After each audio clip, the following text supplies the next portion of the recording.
गरीब किसान रहता था।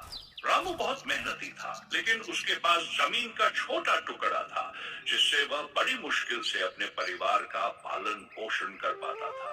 रामू के जीवन में सुख शांति कम थी। कभी बारिश न होती तो कभी फसल खराब हो जाती।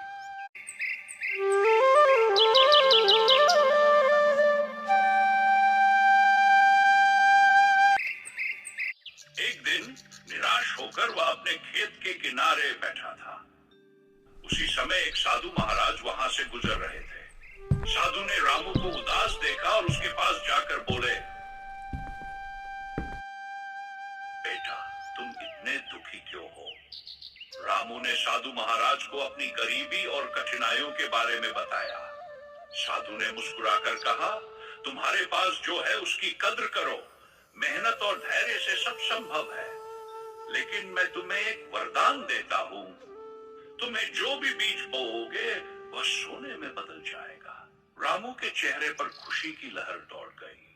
उसने साधु महाराज का आभार प्रकट किया और जल्दी से अपने खेत में काम करने लगा।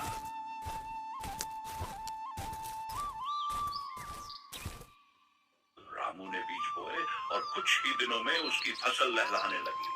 जब कटाई का समय आया तो चमत्कार हुआ। फसल के दाने सोने के थे। रामू बहुत खुश हुआ और उसने अनाज बेचकर धन अर्जित किया। रामू अमीर हो गया। उसने नया घर बनाया और परिवार के साथ सुखी जीवन बिताने लगा। लेकिन धीरे धीरे रामू में लालच आ गया। वह चाहता था कि उसके पास और अधिक सोना हो। उसने सोने के बीजों को फिर से बो दिया, लेकिन इस बार में कुछ नहीं होगा।